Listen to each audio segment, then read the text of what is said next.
হত্যার হুমকি দেওয়া হয়েছে প্রকৌশল অধিকার আন্দোলন কর্তৃক। সেই জন্য আজকে রাজপথে আমাদের সাথে আমাদের শিক্ষকরাও আমাদের নিরাপত্তার জন্য দাঁড়িয়েছে।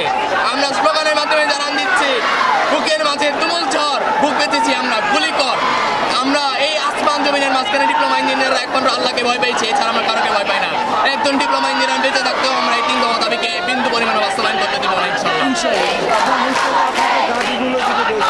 আমাদের মূল দাবি হচ্ছে রাষ্ট্রপক্ষ কর্তৃক এই 3 দফা দাবিকে প্রত্যাখ্যান করতে হবে।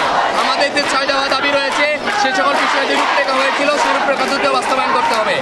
এছাড়াও যে সকল নেতাকর্মী প্রকৌশল অধিকার আন্দোলন আমাদেরকে হত্যা করার হুমকি দিয়েছে তাদেরকে অনতিবিলম্বে আইনের আওতায় আনতে হবে এবং আমাদের রাষ্ট্রের পরিস্থিতি স্থিতিশীল করার জন্য 1 চ্যানেল এডুকেশন সিস্টেম চালু করতে হবে।